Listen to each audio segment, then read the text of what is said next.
Halo Sinekrip, balik lagi bersama saya Indra, yang kali ini kita akan membahas sebuah film lanjutan dari film Kang Mak from Pimak di tahun 2024 yang judulnya di sini Kang Solah from Kang Mak X Nenek Gayung. Dari judulnya aja udah absurd kan? Nah, apakah isinya seabsurd judulnya? Oke, mari langsung aja kita bahas film Kang Solah ini. Oke, untuk sutradara dan penulisnya masih sama ya dengan film Kang Mak sebelumnya, yaitu Herwin Novianto sebagai sutradara dan Alim Sudio sebagai penulis. Jadi udah kebayang lah ya feel-nya seperti apa. Pasti mirip-mirip, bukan pasti lagi.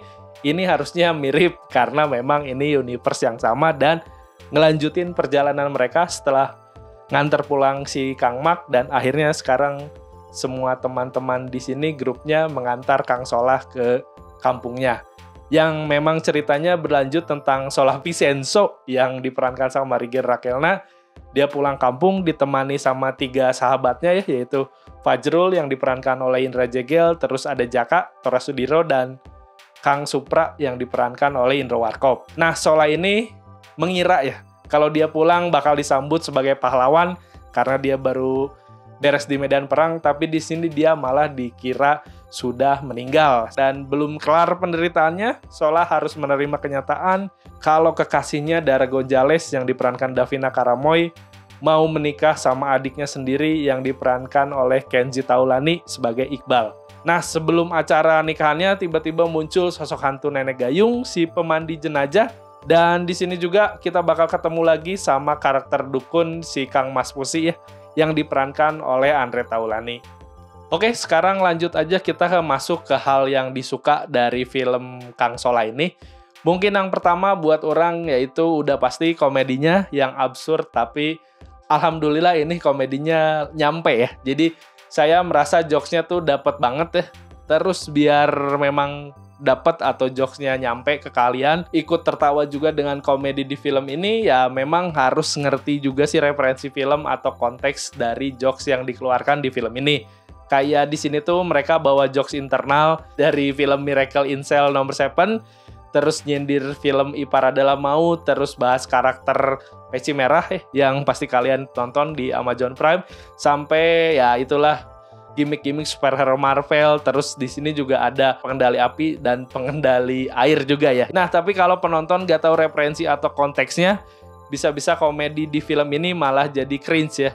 Ya walaupun di sini masih pakai template horror komedi kayak di Kang Mak ya, tapi menurut saya film ini jauh lebih lucu atau meningkat ya secara komedinya, secara LPM-nya mungkin lebih rapet dibanding film Kang Mak ya. Oke, hal lain yang juga oke di film ini mungkin chemistry dari para pemain utamanya ya. Di sini dapat banget buat Rigen, Indra Jegel, Tora Sudiro, dan Indro Warkop ya. Di sini tuh udah ngeblend banget lah. Kayaknya grup ini udah jaminan mutu kalau memang film pakai grup ini, insya Allah filmnya komedinya nyampe dapet gitu. Terus di sini juga kan ditambah ada Andre Taulani juga. Terus bisa dibilang di film ini tuh semua genre ada.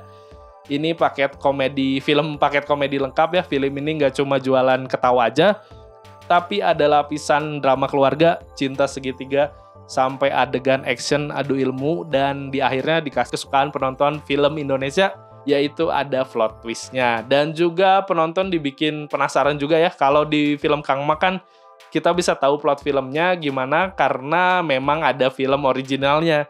Tapi di sini kita mau nggak mau harus ngikutin alur ceritanya, soalnya biar tahu apa yang sebenarnya terjadi. Dan di sini ada karakter Asri Welas. Tadinya emang saya kira kehadiran Asri Welas cuma buat bahan lucu-lucuan aja. Tapi ternyata lebih dari itu. Walaupun sayang sekali menurut saya perannya harusnya bisa dimaksimalin lagi ya untuk film ini, karakter Asri Welas ini. Dan satu lagi yang saya salut buat Falcon, ini niat banget ya kalau udah urusan production value. Soalnya dari segi teknis Falcon memang bisa dibilang jarang gagal ya. Terus production value untuk film ini beneran mantep sih. Dengan pemain yang udah pasti kita kenal, pasti jajaran cast-nya Falcon sih nggak pernah main-main.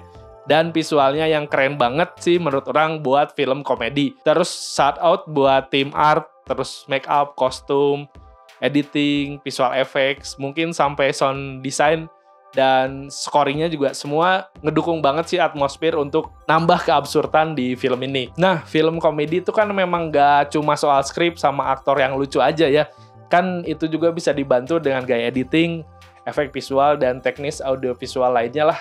yang justru sering dijadiin senjata biar punchline-nya makin kena ya buat penonton. Nah, di film Kang Solah ini beneran Falcon ini tuh niat banget untuk aspek nambah-nambahin si komedinya ya. Terus untuk sekarang kita bakal bahas kurangnya apa di film Kang Solah ini.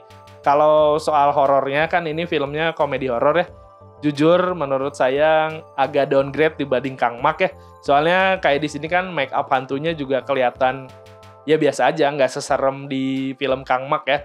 Terus kayak lebih condong emang dibuat si make up-nya tuh serem tapi ya nggak serem banget ya, buat lucu-lucuan aja gitu. Terus balik lagi ya di film ini tuh kan film komedi, mungkin memang sengaja nggak didesain buat si hantu-hantu atau penampakan horornya tuh nggak terlalu nyeremin, bahkan yang nggak ada horornya. Ini mah beneran kayak film komedi tapi berbau horor aja gitu. Sebenarnya ya kentalnya di komedinya aja, bahkan mungkin di sini gedenya di drama. Dan ini juga ya, walaupun film ini yang ngutamain komedinya, tapi kan film ini punya potensi jauh lebih oke lagi, lebih enak ditonton kalau bagian cerita dan dramanya digarap lebih niat lagi. Karena ya film komedi juga kan sebenarnya butuh fondasi ceritanya yang kuat ya. Kayak contohnya aja sih bisa kita lihat kayak film agak lain ya, yang menurut saya itu ya pacuan oke-nya teh, acuan film komedi yang oke teh dengan fondasi cerita yang oke ya di agak lain. Soalnya sayangnya di film ini plot filmnya tuh masih naik turun ya, terus punchline-nya juga jadi kerasa kayak tempelan aja buat nambah lucu-lucuan aja. Terus ada beberapa adegan di film ini juga yang terkesan dipanjang-panjangin ya, emang cuma buat nyari lucunya aja gitu. Jadi porsi komedinya ditambahin, sebenarnya ya bisa dipangkas aja gitu, yang mana si durasinya bisa dipakai buat nebelin dramanya atau nebelin nambal-nambal plot filmnya yang kurang gitu. Terus drama keluarga dan cinta segitiga antara Solah Dara sama Iqbal juga sebetulnya juga udah cukup ya, bisa penonton nikmatin ya, ikutin si plotnya. Tapi sayang di sini eksekusinya masih setengah-setengah ya. Jadi kadang malah ketutup sama jokes random yang emang sengaja dikeluarin di film ini. Di sini kalau aja Falcon berani ngerapihin dulu skripnya, naskahnya biar jadi lebih padat, mungkin film ini bisa ngasih emosi yang konsisten ya buat penonton. Dari misalkan langsung ya tadi kan ngasih ketawa, terus baper sama dramanya, terus ngakak lagi dikasih komedi tanpa rasa plotnya loncat-loncat. Apalagi kan dikasih plot twist juga ya di film ini. Jadi walaupun film ini menurut orang fun ya buat ditonton rame-rame, tapi kalau naskahnya dieksekusi lebih serius lagi, mungkin bisa jadi film horror komedi yang gak cuma jualan ketawa doang ya, tapi juga memorable juga buat penonton secara cerita ya. Dan ini yang saya lihat dari Falcon Picture ya, Falcon tuh bisa dibilang ini tuh pinter ya kalau soal urusan bisnis. Soalnya Falcon tuh ngelakuin hal yang jarang dilakuin oleh rumah produksi lainnya ya di Indonesia. Kayak mereka tuh berani ngembangin IP jadi universe baru gitu. Tapi ya mungkin filmnya yang dibuat universe-nya memang harus laku dulu sih ya. Nah jadi Falcon tuh jago banget ya ngambil cerita populer yang ada di luar, yang udah pasti laku lah di Indonesia, terus dibuat versi lokalnya terus sukses. Dan juga dibikin universe barunya. Padahal studio Thailandnya aja kan gak kepikiran buat bikin spin-off si Pimak ini. Tapi Falcon malah ngelihat peluang itu dan ya ini akhirnya jadilah film Kang Solah ya. Oke, lanjut aja untuk Cinescore, saya kasih 7/10 ya. Kenapa? Karena sebenarnya komedinya lebih oke dari film Kang Mak menurut saya. Jadi dramanya di sini ada, ya adalah masih enak buat ditonton. Dan terus juga kan di sini ngasih twist berlapis ya, walaupun tadi kan ini film horor komedi tapi ya horornya tipis banget. Tapi memang sejauh ini film ini masih enak sih buat diikutin, nggak usah banyak pikiran ya buat nonton film ini tuh.